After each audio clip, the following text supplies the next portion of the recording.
গণতন্ত্রকে স্থায়ী রূপ দিতে সব রাজনৈতিক দলের সাথে আলোচনার মাধ্যমে সংস্কার শেষে একটি জাতীয় সনদ তৈরি করতে চায় ঐক্যমত্য কমিশন। তবে সংস্কার নিয়ে বেশ সময় না নিতে সরকারের প্রতি আহ্বান জানিয়েছে বিএনপি। এছাড়া কমিশনের স্প্রেডশিট বিএনপিকে বিভ্রান্ত করেছে বলেও মনে করে দলটি।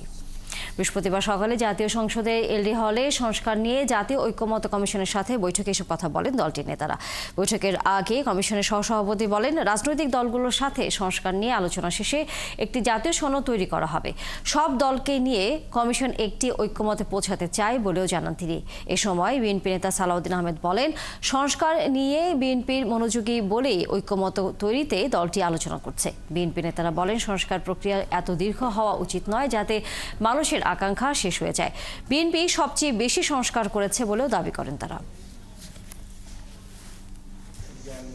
আন্দোলনের রত সব রাজনৈতিক দলের সঙ্গে আলোচনা করে ৩১ দফা রাষ্ট্র সংস্কারের অনুমতি দিয়েছি এবং আমরা এটা বলেছি যে এর যে ভালো প্রস্তাবটাও থাকলে আমরা সেটা সাদরে গ্রহণ করব এবং আমরা এই যে সংস্কার কমিশনের কাজ আমরা ওই দৃষ্টিকোণ থেকে নিয়েছি যে আমরা কিছু সংস্কারের প্রস্তাব করেছি, আরও কিছু ভালো প্রস্তাব আসছে, আমরা সেটা আলোচনা করে গ্রহণযোগ্য হলে জনস্বার্থে বিবেচনা করলে আমি সেটাকে গ্রহণ করব। এবং আমরা যে ৩১ দফা কর্মসূচি বলেছি এটা কারোর কাছে দাবি না, এটা আমাদের এক ধরনের ঘোষণা, এক ধরনের প্রতিশ্রুতি। আমাদের লক্ষ্য হচ্ছে একটি জাতীয় সনদ তৈরি করা, যাতে করে আমরা বাংলাদেশে একটি স্থায়ী গণতান্ত্রিক ব্যবস্থা প্রতিষ্ঠা করতে পারি। আমরা আশা করছি আমরা আলাপ আলোচনার মধ্য দিয়ে এমন একটা জায়গায় উপস্থিত হতে পারবো যেখান থেকে প্রাতিষ্ঠানিকভাবে, সাংবিধানিকভাবে আমরা এমন ব্যবস্থা তৈরি করতে পারবো যা বাংলাদেশের ভবিষ্যৎ পথরেখা নির্দেশ করবে। ইতিমধ্যেই বিভিন্ন বিষয়ে জাতীয়তাবাদী দলের পক্ষ থেকে মতামতগুলোর ক্ষেত্রে ঐকমত্য সুস্পষ্ট, কিছু বিষয়ে ভিন্ন মত আছে, সেগুলো আমরা আলোচনা করব এবং আমরা আশা করি আমরা এক জায়গায় আসতে পারব। সেই জন্যই এই আলোচনা। আমি বারবার যেটা বলি, ঐক্যমত্য কমিশনের সাথে বিএনপির বৈঠকের আরও খবর নিয়ে যুক্ত হচ্ছেন সহকর্মী ফরাদ বিন মালিক। ফরাদ, বৈঠকের সর্বশেষ খবর জানানোর পাশাপাশি জানাবেন বিএনপি এখানে সুনির্দিষ্টভাবে কোন কোন বিষয়কে মাথায় রেখে আলোচনা করছে?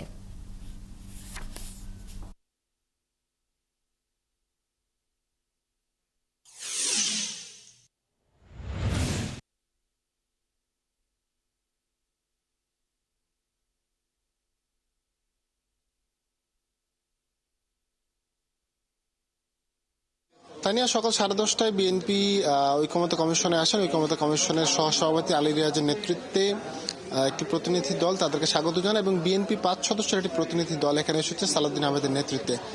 স্থায়ী কমিটির সদস্য নজরুল ইসলাম খানও এখানে রয়েছেন।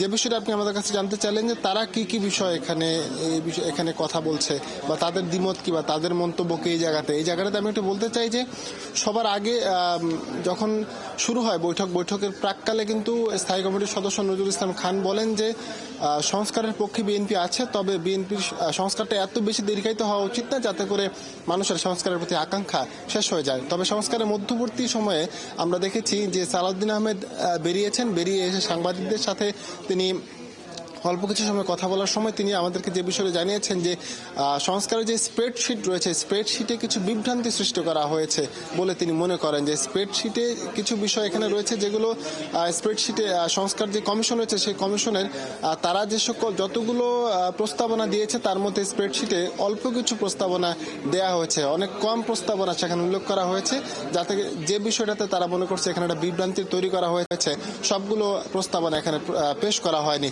তারা আরো মনে করে যে হেয়ানা ভোটের যে ব্যবস্থাটা সেখানে বিস্তর আলোচনার প্রয়োজন, এতে একটা বিভ্রান্তি তৈরি হয়, মিসলিডের সম্ভাবনা দেখছেন তারা।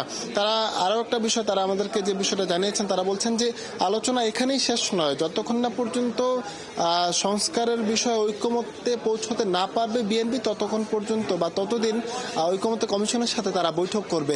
তারা সংস্কারের পক্ষে বলেই তারা বারবার ঐক্যমত্য কমিশনের ডাকে বা তাদের নিজস্ব উদ্যোগে তারা ঐক্যমত্য কমিশনের সাথে প্রধান উপদেষ্টার সাথে বৈঠক করেছে বলে আমাদেরকে তারা এই বিষয়গুলো জানিয়েছেন। তারা আরও বলছেন, তারা মনে করেন যে সবগুলো সংস্কার যে কমিশন রয়েছে, সবগুলো সংস্কার কমিশনের শুধু স্প্রেডশিটে যেগুলো আছে তা না ধরে সবগুলো বিষয় নিয়ে সবগুলো রাজনৈতিক দলের সাথে আলোচনা করা উচিত, এবং তারা আশা করছে যে খুব দ্রুতই সবগুলো রাজনৈতিক দল মিলে ঐকমত্য কমিশনের সাথে একটি সমঝোতায় পৌঁছতে পারবেন। ধন্যবাদ ফরহাদ বিন মালিক। আপনার মাধ্যমে আমরা ঐকমত্য কমিশনের সাথে বিএনপির যে বৈঠক সে খবর সর্বশেষভাবে জানলাম। দর্শক সহকর্মী ফরহাদ বিন মালিক ছিলেন এতক্ষণ আমাদের সাথে। রাজনৈতিক দলগুলো যত তাড়াতাড়ি আন্তরিক হয়ে সংস্কারে সহযোগিতা করবে তত দ্রুত নির্বাচন আয়োজন সম্ভব বলে মন্তব্য করেছেন জামায়াতে ইসলামীর আমির শফিকুর রহমান। নির্বাচনের আগে জুলাই গণহত্যার বিচার নিশ্চিত করার দাবি জানিয়েছেন তিনি। বৃহস্পতিবার এক সংবাদ সম্মেলনে এসব কথা বলেন জামায়াতের আমির। আমরা বলে দিতে পারি না যে অত তারিখের মধ্যে বিচার সম্পন্ন করতে হবে, তাহলে এটা হবে বিচারের উপর নির্লজ্জ হস্তক্ষেপ, অহেতুক হস্তক্ষেপ। অধিকার আমাদের নেই, কিন্তু আমরা দাবি করতে হবে। আর আমি তো বলি নাই যে ফেব্রুয়ারির ভিতরেই ইলেকশন হতে হবে। আমি অনেকগুলা কারণও সেখানে বলেছি যে কেন এই ফেব্রুয়ারিকে চয়েস করা যায়। এরপরে এটা কোরআনের আয়াত নয়, বাস্তবায়ন প্রয়োজনে একটু আগাইতে পারে, একটু পিছাইতে পারে। এর আগেই যদি জাতীয় প্রত্যাশা পূরণ করে ইলেকশন হয় তাতে আমার আপত্তি থাকবে না। পররাষ্ট্র উপদেষ্টা তৌহিদ হোসেনের সাথে আজ বৈঠকে অংশ নেবেন মার্কিন দুই উপসহকারী পররাষ্ট্রমন্ত্রী। যুক্তরাষ্ট্রের পাল্টা শুল্ক হার এবং বাংলাদেশের গণতান্ত্রিক অভিযাত্রা সহ বিভিন্ন বিষয়ে এই বৈঠকে গুরুত্ব পাবে।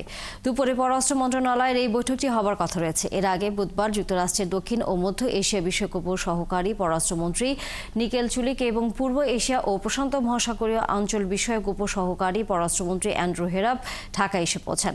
সফরের প্রথম দিনে বিএনপি, জামায়াত এবং এনসিপি সহ ঢাকায় নিযুক্ত মার্কিন দূতাবাসের কর্মকর্তাদের সাথেও বৈঠক করেন। বাংলাদেশের আগামী নির্বাচন, দেশের অর্থনৈতিক ও বাণিজ্যিক পরিস্থিতি, যুক্তরাষ্ট্রের আরোপ করা পাল্টা শুল্ক হার আর দেশের গণতান্ত্রিক অভিযাত্রা আলোচনায় গুরুত্ব পেয়েছে।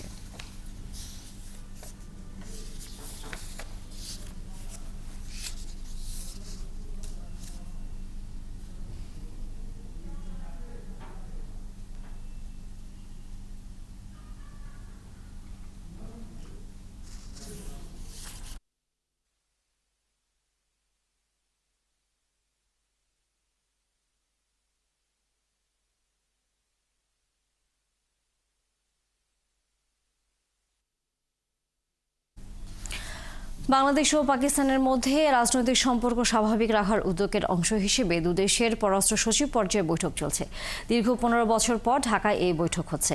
রাষ্ট্রীয় অতিথি ভবন পদ্মায় এই বৈঠকে বাংলাদেশের পররাষ্ট্র সচিব জসিমউদ্দিন ও পাকিস্তানের পররাষ্ট্র সচিব আমেনা বালুচ দুই দেশের নেতৃত্ব দিচ্ছেন। এর আগে বুধবার পাকিস্তানের পররাষ্ট্র সচিব ঢাকায় এসে পৌঁছান। বৈঠকে রাজনৈতিক সম্পর্ক, আঞ্চলিক পরিবেশ ও সংস্থা, কানেক্টিভিটি, প্রতিরক্ষা, কৃষি সহ অন্যান্য সহযোগিতার বিষয় নিয়ে আলোচনা হতে পারে।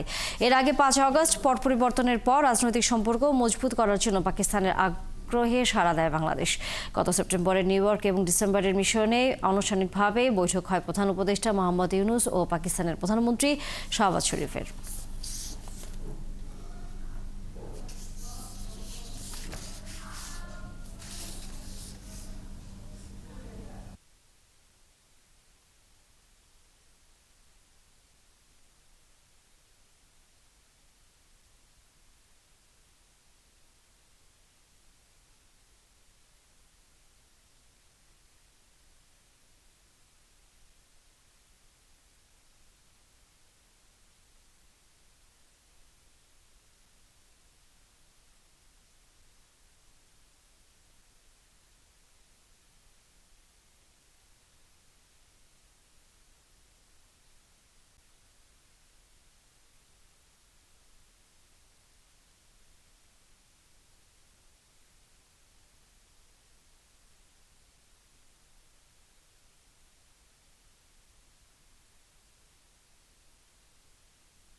বাংলাদেশ পাকিস্তানের পররাষ্ট্র সচিব পর্যায়ে বৈঠকের আরো খবর নিয়ে যুক্ত হচ্ছেন সহকর্মী সুমন তানভীর।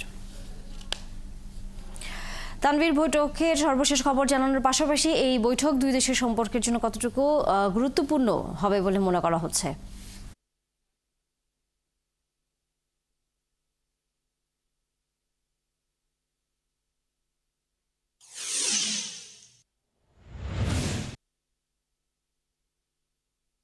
দেখেন 2010 থেকে আজ 2025 মাঝখানে 15টি বছর।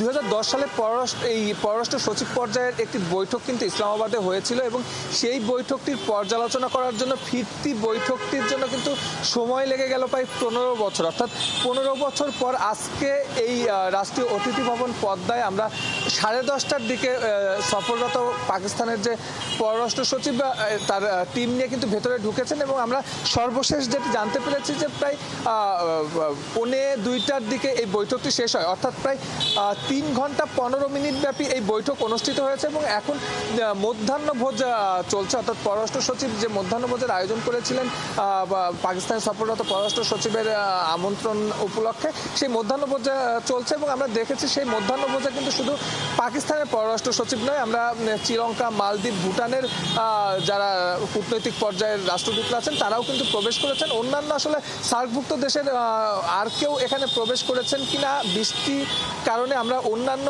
গেটগুলো আসলে সেইভাবে ফলো করতে না পারার কারণে আমরা এখন পর্যন্ত বলতে পারছি না। তবে আপনি যে প্রশ্নটি করছিলেন আসলে সম্ভাবনার কি দিক আসলে আছে, আপনি জানেন যে প্রতিবেশী দেশ হিসাবে কিন্তু খুবই ঘনিষ্ঠ হিসাবেই আছেন এই দুই দেশ, কিন্তু আসলে বিগত আওয়ামী লীগ সরকারের আমলে আসলে ভারত ঘেঁষা পররাষ্ট্র নীতির কারণে কিন্তু পাকিস্তানের সঙ্গে অনেকটাই দূরত্ব তৈরি হয়েছে। তো এই যে বৈঠকটি অনুষ্ঠিত হচ্ছে, এই বৈঠকের কিন্তু মূল যে ফোকাসিং পয়েন্টে থাকবে সেটা হচ্ছে কানেক্টিভিটি, অর্থাৎ দুই দেশের বাণিজ্যিক সম্পর্কটা আরো কিভাবে প্রসারিত করা যায়। আমরা বলতে পারি যে আমরা যদিও বলছি যে 15 বছর পর আসলে কোনো উচ্চ পর্যায়ের বৈঠক অনুষ্ঠিত হচ্ছে, কিন্তু দুই দেশের কিন্তু বাণিজ্য থেমেছিল কিংবা যোগাযোগ থেমেছিল এমনটি নয়। আমরা দুই দেশের আমরা বাংলাদেশকে দেখেছি যখনই আসলে খুব বেশি খাদ্য ক্রাইসিস কিংবা দ্রব্য ক্রাইসিসে পড়েছে তখন কিন্তু পাকিস্তান থেকে আমদানি করতে দেখা গেছে এবং গার্মেন্টস পণ্যের কাঁচামাল কিন্তু পাকিস্তান থেকে আমদানি করেছে। সেই সঙ্গে পাকিস্তানও কিছু কিন্তু তার ব্যবসা বাণিজ্যের ক্ষেত্রে অনেক কিছু বাংলাদেশ থেকে পাটজাত দ্রব্য, চা বাংলাদেশ থেকে আমদানি করতো। আমরা যদি একদম সুনির্দিষ্ট করে বলি যে 2021-22 অর্থ বছরে আমরা দেখেছিলাম যে প্রায় 931 মার্কিন মিলিয়ন ডলারের কিন্তু বাণিজ্য দুই দেশের মধ্যে হয়েছে। তারপরেও পরের বাণিজ্য তার পরের বছরেও আমরা দেখেছি যে প্রায় 5% বাণিজ্য বেড়েছে। এই বাণিজ্য সম্প্রসারণ আসলে আরো কতটা বৃদ্ধি করা যায় সেই সব নিয়েই কিন্তু আজকের বৈঠকে আলোচনা হয়েছে এবং সেগুলোই মূল এজেন্ডা থাকার কথা। এছাড়াও কিন্তু প্রতিরক্ষা খাতে আসলে কিছু বিনিময় সেগুলো নিয়েও আলোচনা হবে। তবে মূল কথাটি হচ্ছে যে জায়গাটিতে আসলে বাংলাদেশ পাকিস্তানের সম্পর্কটি অনেক আগে থেকে আসলে আটকে আছে, শুধুমাত্র ভারত নির্ভর পররাষ্ট্র নীতি নয়, আরো কিছু একদম সুনির্দিষ্ট কিন্তু অমীমাংসিত বিষয় আছে। যদি বলি যে 71 সালের যে গণহত্যা, সেই গণহত্যার আনুষ্ঠানিক ক্ষমা প্রার্থনার বিষয়টি কিন্তু অনেক আগের থেকেই বাংলাদেশ বলে আসছে, যে বিষয়ে কিন্তু সুস্পষ্ট অবস্থান পাকিস্তান কখনোই প্রকাশ করেনি। এছাড়া অবিভক্ত পাকিস্তান যখন ছিল সেই সময় বাংলাদেশ কিন্তু আসলে অনেক প্রায় $4 বিলিয়ন ক্ষতিপূরণ কিন্তু পাকিস্তান থেকে পায় একদম ন্যায্য হিসাবে, সেটির ব্যাপারেও কিন্তু সুস্পষ্ট কোনো ব্যাখ্যা তারা দেয়নি। তো সেই বিষয়গুলো হয়তো এই বৈঠকে আজকে আলোচনা হয়েছে এবং আমরা জানি যে আজকে শিডিউল বৈঠক অনুযায়ী এই সফররত পাকিস্তান সচিবের ধন্যবাদ সুমন তানভীর, আপনার মাধ্যমে আমরা পাকিস্তান এবং বাংলাদেশের পররাষ্ট্র সচিব পর্যায়ে যে বৈঠক সেই খবর জানছিলাম। দর্শক, আমাদের আরেক সহকর্মী নাদিয়া শারমিন যুক্ত হবেন আমাদের সাথে। নিশ্চয়ই এর মধ্যে আপনাদেরকে জানিয়েছিলাম যে যুক্তরাষ্ট্রের দক্ষিণ এবং মধ্য এশিয়া বিষয়ক উপসহকারী পররাষ্ট্র মন্ত্রী নিকেল চুলিক এবং পূর্ব এশিয়া ও প্রশান্ত মহাসাগরীয় অঞ্চল বিষয়ক উপসহকারী পররাষ্ট্রমন্ত্রী অ্যান্ড্রু হেরাব আজকে পররাষ্ট্র উপদেষ্টা তৌহিদ হোসেনের সাথে বৈঠক করছেন। এই দুপুরে এই বৈঠকটি হবার কথা রয়েছে। আমাদের সহকর্মী নাদিয়া শারমিন যুক্ত হয়েছেন সেই খবর নিয়ে। নাদিয়া, বৈঠকটি শুরু হবার কথা রয়েছে, আমরা জানি দুপুর নাগাদ হয়েছে কিনা, এবং বাংলাদেশ সাথে যুক্তরাষ্ট্রের যে নির্বাচন সামনে রেখে এবং বর্তমান পরিস্থিতি নিয়ে এক ধরনের আমরা অবস্থান দেখেছিলাম এবং শুল্ক এবং রাজনৈতিক সম্পর্ক উন্নয়নের একটা জায়গা এখানে তৈরি হয়েছে, সেই বিষয়গুলো নিয়ে আলোচনা হতে পারে কিনা, কি জানতে পেরেছেন?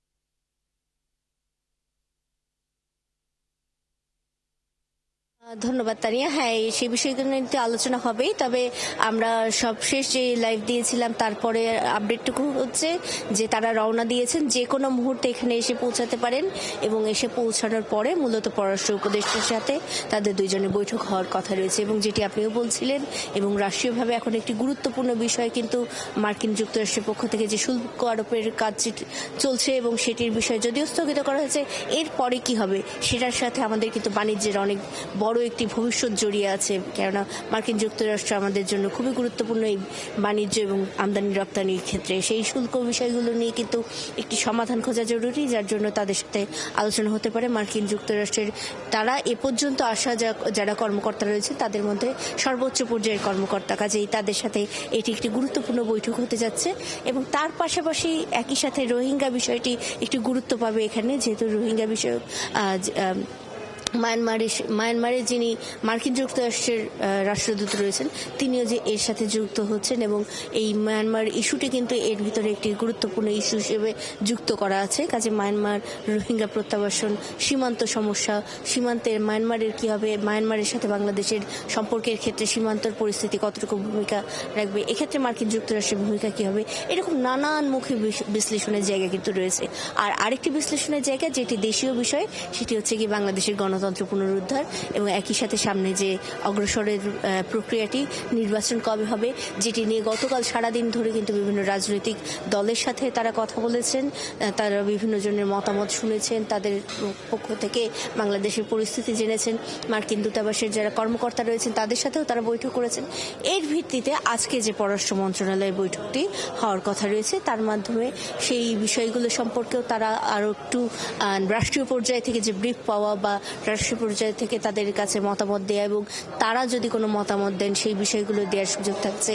বাংলাদেশের গণতন্ত্রের উত্তরণের পথে মার্কিন যুক্তরাষ্ট্র কীভাবে আমাদের পাশে থাকতে পারে, সেই বিষয়গুলো সম্পর্কে কতটুকু তারা জানাতে পারেন, সেই সব কিছু কিন্তু আলোচনার বিষয়ে এই আজকের এই ইস্যু রয়ে গেছে। কিন্তু তারা আসার পরে বৈঠক করলে আসলে জানা যাবে এই সবগুলো বিষয় তারা কভার করতে পারলেন নাকি আসলে কোন কোন নির্দিষ্ট ইস্যুতে আসলে আলোচনা হলো। তার জন্য আমরা অপেক্ষা করছি। কিছুক্ষণের মধ্যে আসলে হয়তো তারা এসে পড়তে পারেন। এখানে আসলে গণমাধ্যম যারা রয়েছেন তারা সবাই প্রস্তুতি নিয়ে রয়েছেন, যে কোনো মুহূর্তেই তারা এখানে এসে পড়বেন বলে আমরা জেনেছি, এবং রওনা দিয়েছেন বেশ কিছুক্ষণ আগে, সেই হিসেবে পৌঁছে যাওয়ার কাছাকাছি সময় হয়ে গেছে। তানিয়া, ধন্যবাদ নাদিয়া শারমিন। নিশ্চয়ই আমরা যখন বৈঠক শুরু হবে আপনার কাছে আবারও ফিরে আসবো। ডক্টর সহকর্মী নাদিয়া শারমিন ছিলেন এতক্ষণ আমাদের সাথে। পলিটেকনিক্যাল ইনস্টিটিউটের শিক্ষার্থীদের দেয়া 6 দফা দাবি নিয়ে দুপুরে শিক্ষা মন্ত্রণালয়ে বৈঠকে বসছেন ছাত্র প্রতিনিধিরা। তাই পূর্ব নির্ধারিত রেলপথ ব্লকেজ কর্মসূচি শিথিল করে ক্যাম্পাসে অবস্থান নিয়েছেন সাধারণ শিক্ষার্থীরা। বৈঠকের সিদ্ধান্তের ওপর ভিত্তি করে নতুন কর্মসূচি দেবেন তারা। সকালে কারিগরি ছাত্র আন্দোলন বাংলাদেশের এক বিজ্ঞপ্তিতে জানানো হয়, প্রধান উপদেষ্টার হস্তক্ষেপে এবং শিক্ষা উপদেষ্টার আহ্বানে এই বৈঠকে অংশগ্রহণ করবে শিক্ষার্থীরা। এরপর তাদের পরবর্তী কর্মসূচি সম্পর্কে সিদ্ধান্ত জানাবেন তারা। এদিকে শিক্ষার্থীদের 6 দফা দাবির আন্দোলনের মধ্যে ঢাকা পলিটেকনিক্যাল ইনস্টিটিউটের অধ্যক্ষ মোস্তাফিজুর রহমান খানকে দায়িত্ব থেকে সরিয়ে অধিদপ্তরে সংযুক্ত করা হয়েছে। প্রতিষ্ঠানটিতে নতুন অধ্যক্ষের দায়িত্ব দেওয়া হয়েছে উপাধ্যক্ষ শাহেলা পারভিনকে। সুনামগঞ্জ মেডিকেল কলেজ হাসপাতালে পূর্ণাঙ্গ চিকিৎসা কার্যক্রম চালুর দাবিতে তৃতীয় দিনের মতো আন্দোলন করছেন শিক্ষার্থীরা। বৃহস্পতিবার সকালে সুনামগঞ্জ শহরের ট্রাফিক পয়েন্টে প্রায় 2 ঘন্টা মানববন্ধন করে শিক্ষার্থীরা। এই সময় বক্তারা জানান 2025 সালের মধ্যে সুনামগঞ্জ মেডিকেল কলেজ হাসপাতালকে পূর্ণাঙ্গভাবে চালু করতে হবে। সেজন্য সিনিয়র জুনিয়র কনসালটেন্ট নিয়োগ দেওয়ার পাশাপাশি সব ক্লিনিক্যাল বিভাগ ও মানসম্মত অপারেশন থিয়েটার নিশ্চিত করতে হবে। চালু করতে হবে রোগীদের জন্য আউটডোর সার্ভিস। এর আগে জেলা প্রশাসকের মাধ্যমে স্বাস্থ্য সচিব বরাবর স্মারকলিপি প্রদান করেন শিক্ষার্থীরা। মঙ্গলবার থেকে ক্লাস বর্জন করে আন্দোলন করছেন শিক্ষার্থীরা।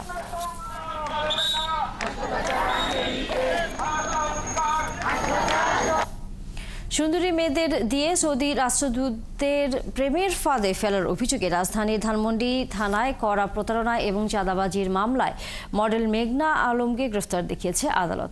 এছাড়া রাজ্যকেই সমীর দেওয়ানকে 5 দিনের রিমান্ড দেওয়া হয়েছে। বৃহস্পতিবার সকালে তাদের দুজনকে আদালতে হাজির করা হয়। এরপর মামলার তদন্ত কর্মকর্তা তাকে গ্রেফতার দেখানোর জন্য আবেদন করলে ঢাকার মেট্রোপলিটন ম্যাজিস্ট্রেট মাসুম মিয়া তা মঞ্জুর করেন। শুনানি শেষে রাষ্ট্রপক্ষের আইনজীবী বলেন, বিদেশি প্রভাবশালী ব্যক্তিদের ফাঁদে ফেলতে বিভিন্ন ট্রাভেল এজেন্সি অল্প বয়সী মেয়েদের ব্যবহারেও তথ্য উঠে এসেছে মেঘনার নামে। যদিও মেঘনা আলম আদালতে নিজেকে নির্দোষ দাবি করেন। এর আগে গত 9 এপ্রিল রাতে রাজধানীর বসুন্ধরা আবাসিক এলাকার একটি বাসা থেকে মেঘনাকে আটক করা হয়। দেওয়ান সুমিত এবং তার গার্লফ্রেন্ড মেঘনা আলম, আজকে দুজনকে তদন্তকারী কর্মকর্তা ধানমন্ডি থানা মামলায় টাকা আত্মসাৎ এবং চাঁদা দাবির মামলায় তাদেরকে আজকে বিজ্ঞ সিএমএম আদালতে উপস্থাপন করে। হানি ট্র্যাপে আমরা বলে থাকি, এই ট্র্যাপে ফেলার জন্য তারা বিভিন্ন ধরনের মডেল এবং বিভিন্ন ধরনের উঠতি মেয়েদেরকে তারা ব্যবহার করে। সে এই মেঘলাকে দিয়ে সৌদি রাষ্ট্রদূতকে ট্র্যাপে ফেলে তারা দুইজনে মিলে তার কাছে $5 মিলিয়ন চাঁদা দাবি করেছিল। চলছে সংবাদ সংযোগ, ফিরছে একটি বিরতির পর। থাকুন ৭১-এর সাথে। আছেন ৭১-এ, চলছে সংবাদ সংযোগ। চলতি অর্থ বছরে বাংলাদেশের জিডিপি গ্রোথ ৩.৯% নেমে আসবে বলে পূর্বাভাস দিয়েছে এডিবি, যার সাথে একমত সিপিডির সম্মানিত ফেলো মোস্তাফিজুর রহমানও। তার মতে টালমাটাল অবস্থায় থাকা সামষ্টিক অর্থনীতি আস্তে আস্তে স্থিতিশীল হলেও এর ফল পেতে অপেক্ষা করতে হবে বলেও মন্তব্য করেন তিনি। তবে এডিবির কিসের ভিত্তিতে জিডিপি পূর্বাভাস দেয় সে প্রশ্ন রেখেছেন বিআইডিএস এর গবেষণা পরিচালক কাজী ইকবাল। অনুপধিকারী তরুণ জানাচ্ছেন বিস্তারিত। পট পরিবর্তনের পর আর্থিক সংকট, ব্যবসায়িক স্থবিরতা ও রাজনৈতিক অস্থিরতার কারণে 2024-25 অর্থ বছরে জিডিপি গ্রোথ টার্গেট কমিয়ে 5.25% নির্ধারণ করেছে অন্তর্বর্তী সরকার। এর আগে এ হার ধরা হয়েছিল 6.75%। তবে বাংলাদেশের জিডিপি গ্রোথ নিয়ে এবার বেশি মাথা ব্যথা হচ্ছে আন্তর্জাতিক সংস্থাগুলোর। আর এ কারণে বরাবরের মতো এবারও ওয়ার্ল্ড ব্যাংক, আইএমএফ ও এডিবির মতো প্রতিষ্ঠান বাংলাদেশের জিডিপি গ্রোথ নিয়ে পূর্বাভাস দিচ্ছে। গত 9 এপ্রিল এডিবি ঢাকা থেকে পূর্বাভাস দেয়, চলতি অর্থ বছর বাংলাদেশের জিডিপি গ্রোথ হবে 3.9%। বাংলাদেশের পোশাক খাতে রপ্তানি বৃদ্ধি সত্ত্বেও রাজনৈতিক পরিবর্তন, প্রাকৃতিক দুর্যোগের ঝুঁকি, শিল্পে অস্থিরতা এবং উচ্চ মুদ্রাস্ফীতির কারণে জিডিপি প্রবৃদ্ধির গতি কমে চলতি অর্থ বছরে 3.9% হবে বলে মনে করে এডিবি। এডিবির পূর্বাভাস নিয়ে একমত সিপিডির সম্মাননীয় এই ফেলো বলেন, বেসরকারি বিনিয়োগ নিম্নমুখী, ঋণ প্রবৃদ্ধি 1 ডিজিটে রয়ে যাওয়া, পলিসি রেটে উচ্চ হার সবকিছুর চাপে দেশের জিডিপি গ্রোথ 4-এর ঘরে থাকবে বলে তার ধারণা। একদিকে আমরা দেখছি যে আমাদের রেমিটেন্স প্রবাহটা ভালো এবং এটার ফলে অভ্যন্তরীণ চাহিদা ভালো হবে, সেটা আবার সরবরাহর যে এবং উৎপাদন সেটার সাথে এটার একটা যোগসূত্র আছে, সেটা আছে। আবার অন্য দিক থেকে আমাদের ক্যাপিটাল যে মেশিনারিজ এটার আবার আমদানি কম হচ্ছে তুলনামূলকভাবে। আমাদের প্রাইভেট সেক্টরের যে ঋণ প্রবাহ সেখানে প্রবৃদ্ধি এখনো 1 ডিজিটেই রয়ে গেছে। তো সবটা মিলে তারা যেটা বলেছেন যে এটা 4%-এর কাছাকাছি হবে, সেটাই আমার মনে হয়। তবে কিসের ভিত্তিতে এডিবি জিডিপি গ্রোথ নির্ণয় করে তা নিয়ে প্রশ্ন রাখেন বিআইডিএস এর এই গবেষণা পরিচালক। তিনি বলেন, বিবিএস ও বিআইডিএস এর মতো প্রতিষ্ঠানের কাছ থেকে তথ্য না নিয়ে বাংলাদেশের জিডিপি গ্রোথ কত হবে সেটি বলাটা যে কারোর জন্য কঠিন। হ্যাঁ, আমি জানি না আসলে তারা কোন তথ্যের বেসিসে ওরা এই ধরনের প্রজেকশন এত স্ট্রংলি বলে। হ্যাঁ, আমরা বলতে পারি যে হ্যাঁ এরকম একটা ইন্ডিকেশন আছে, এটা হতে পারে, এইভাবে বলা যেতে পারে, কিন্তু এটা হবে এগুলো বলা খুব কঠিন। Just not the figure. হ্যাঁ, এরকম আরও অনেকেই অনেক ধরনের এস্টিমেটস বলে। আমরা তো দেখেছি যে বিভিন্ন সময় ওয়ার্ল্ড ব্যাংক একটা বলেছে, আইএমএফ একটা বলেছে, এডিবি একটা বলেছে, বিভিন্ন গ্রোথ এস্টিমেটস আমরা দিয়েছি। একই ইনফরমেশন যদি আমার থাকতো তাহলে তো এতটা ডিফারেন্ট হওয়ার কথা না। তার মানে আমার প্রজেকশনে একটা ডিফারেন্স আসছে। এই প্রজেকশনটা কে কিভাবে করছে এটা খুব একটা ট্রান্সপারেন্ট না। তবে আগামী অর্থ বছরে অর্থনীতি পুনরুজ্জীবিত হবে এবং জিডিপি গ্রোথ 5.1% উন্নীত হবে বলে আশা করছে এডিবি। অনুপধিকারী তরুণ, ৭১, ঢাকা। গত এক সপ্তাহের ব্যবধানে রাজবাড়ীতে বেড়েছে পেঁয়াজের দাম। কেজিতে 15 টাকা বেড়ে বিক্রি হচ্ছে 50 টাকা দরে। এদিকে দাম নিয়ে ক্রেতারা অসন্তুষ্ট হলেও খুশি চাষিরা। তারা জানান পেঁয়াজ চাষে প্রচুর খরচ হলেও ন্যায্য দাম তারা পাচ্ছিল না। আর কৃষি বিভাগ বলছে কৃষকের কথা চিন্তা করে এর দাম নির্ধারণের জন্য সরকারকে সুপারিশ করা হয়েছে। মেহেদী হাসানের তথ্যছবিতে বিস্তারিত। এক সপ্তাহ আগেও রাজবাড়ীতে পেঁয়াজ বিক্রি হয়েছে 30 থেকে 35 টাকা কেজি দরে। এতে বহু কৃষক মাঠ থেকে পেঁয়াজ তোলেননি। কিন্তু হঠাৎ করে 15 টাকা দাম বেড়ে বাজারে বিক্রি হচ্ছে 50 টাকা কেজিতে। এতে খুশি পেঁয়াজ চাষি, হাটে বিক্রির জন্য পেঁয়াজ আনছেন তারা। 2000 টাকা যদি থাকে তাহলে মোটামুটি কৃষক আর কি বাঁচবে। সরকারের কাছে আবেদন বাইরেতে পিস না আনে। এখন যে বাজার চলছে এরকম চলবার মানুষ বাঁচবে, এরকম থালি ভাড়াই আমার করে মনে করেন যে যাই একটু পোষাবে।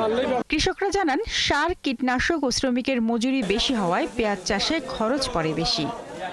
পড়েছে টাকা 2 টাকা, আবার নিরিনের টাকা, এ তো কম নেবেন না, মেলা বহু টাকা লাগবে। 25 থেকে 26-2700 টাকা হইলে কৃষক লাভবান হবে। খরচ প্রচুর খরচ হয় পিস জমাইতে গেলে, কিন্তু কৃষক যদি এই পয়সাটা না পায় তাহলে কৃষক শান্তিতে চলতে পারবে না। ব্যবসায়ীরা জানান দাম বাড়ায় পেঁয়াজের সরবরাহ বেড়েছে। তাছাড়া সিন্ডিকেটের দৌরাত্ম্য কমায় খুশি পেঁয়াজ চাষি ও ব্যবসায়ীরা। 1200 ছিল তখন তো সিন্ডিকেট ছিল, এখন তো সিন্ডিকেট আস্তে আস্তে যাইতেছে, একটু দাম বাড়তেছে। কৃষকরা যে ফসল ফলাইছে তাদের ন্যায্য মূল্য পাচ্ছে, কৃষকরা অনেক খুশি বর্তমান বাজার মূল্যে। আমদানি বেশি হচ্ছে, প্রচুর পেঁয়াজ এখানে বিক্রি হচ্ছে, যেহেতু দাম কৃষকরা যেখানে দাম বেশি পায় সেখানে যাবে। আর কৃষি কর্মকর্তা জানান এরই মধ্যে পেঁয়াজের আমদানি বন্ধে সভা হয়েছে। সভায় পেঁয়াজের একটি নির্দিষ্ট মূল্য নির্ধারণ করার জন্য সরকারের কাছে সুপারিশ করা হয়। আমরা সরকারকে বলেছি যে পেঁয়াজের একটা নির্দিষ্ট দাম থাকা দরকার। আমরা সরকারকে প্রতি কেজিতে কত টাকা খরচ হয় সেটাও বলেছি। হয়তোবা সরকার উদ্যোগ নিয়েছে, আমরা এটা পজিটিভলি নিয়েছি। সরকার সারা বাংলাদেশে পেঁয়াজের একটা ভালো দর কৃষক পাবে। কৃষি সম্প্রসারণ অধিদপ্তরের তথ্য মতে জেলায় এবছর 37,283 হেক্টর জমিতে পেঁয়াজের আবাদ হয়েছে। এই বাজারটা যদি থাকে। শারমিন স্বপ্না, 71।